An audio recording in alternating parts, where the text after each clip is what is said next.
Bismillah, salam alaikum, bonjour à tous, je suis ravi de vous retrouver aujourd'hui pour une nouvelle vidéo. Aujourd'hui, on va faire le fameux tagine malsouka tunisien. Donc, c'est une recette très facile. Si moi je l'ai fait, vous pouvez le faire aussi. Donc, les ingrédients sont là.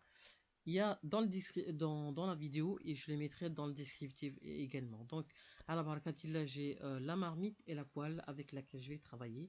Donc, j'ai un demi-verre d'huile de table mélangée et d'olive que j'ai mis, que j'ai divisé, j'ai mis la moitié dans la poêle et l'autre moitié dans la marmite. J'ai un oignon également que je divise également, voilà, moitié-moitié. La moitié dans la marmite et la moitié dans la poêle. Voilà, révisez vos divisions, vous en aurez besoin. Donc là, j'ai 2 cuillères à soupe d'échalotes. J'ai mis la moitié, une cuillère à soupe dans les pommes de terre et une cuillère à soupe dans la marmite. J'ai déjà mis les pommes de terre. Et là, j'ai 4 gousses d'ail, bien sûr. J'ai aussi mélangé.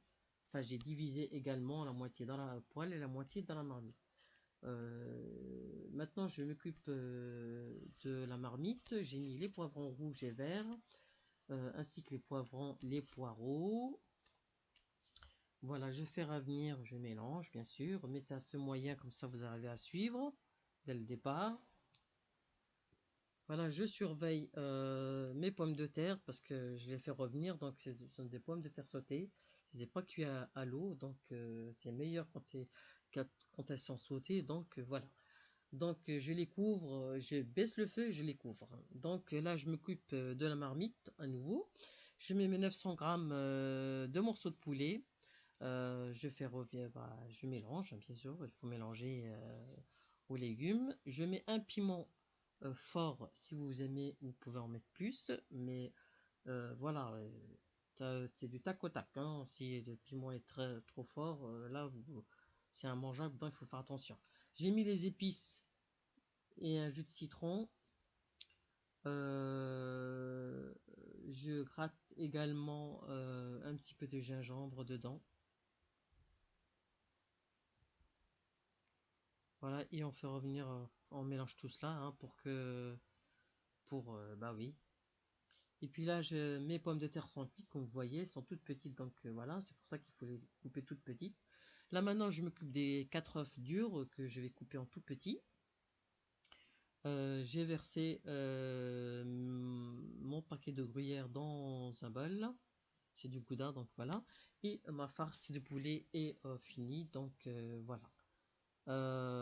C'est cuit. Donc là, je vais imbiber mes feuilles de briques de blanc d'œuf et le moule beurré et fariné. Et puis voilà, donc je vais prendre 4 feuilles de briques que je vais chevaucher comme en forme de rosace. Et je vais en prendre 2 autres pour les mettre au milieu. Voilà, ça fait un genre de fleur, quoi. Mais bon, voilà.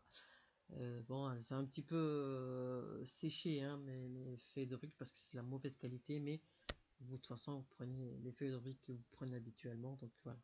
Dans ma farce de poulet, j'enlève le feuille de laurier et le bâton de cannelle, bien sûr, il faut l'enlever.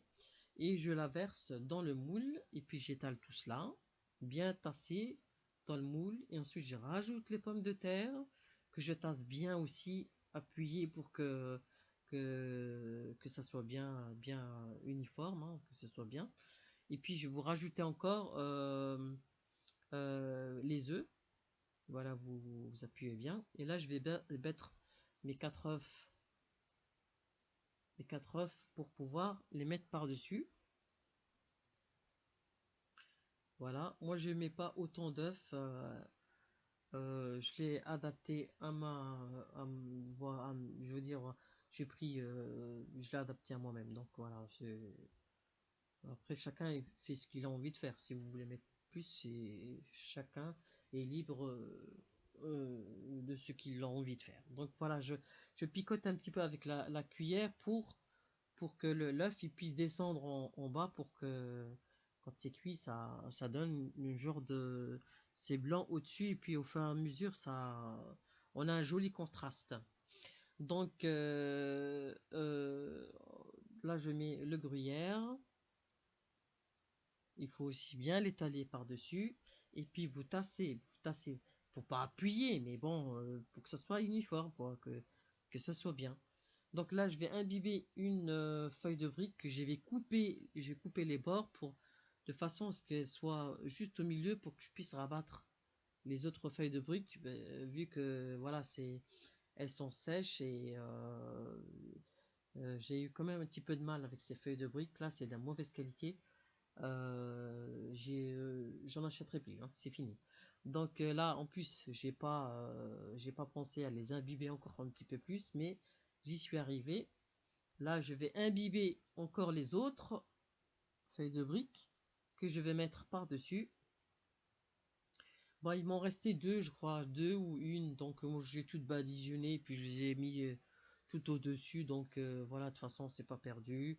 Et puis, ça change rien au décor, ça change rien à la recette, hein. On mettait un paquet de feuilles de briques de 10, voilà, c'est tout, hein.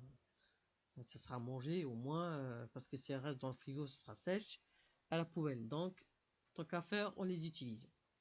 Là, je badigeonne à nouveau le dessus de mon tagine Melsoura et je rentre les bords à l'intérieur du moule pour que ça fasse, voilà, et coller tout ça, tasser ce beau monde pour que ça soit très joli à voir, hein. Donc là, j'ai des petites amandes effilées que j'ai mis par-dessus pour la déco. Et puis voilà. Et voilà le résultat de mon tagine malsoukha. Il est très bon. On m'a donné 9 sur 10. Donc voilà, hein. Et c'est fini. Je vous dis à très bientôt pour de nouvelles recettes avec Chiwadine Bladi. Partagez, likez. À très bientôt, Inch'Allah. Bihaoullah.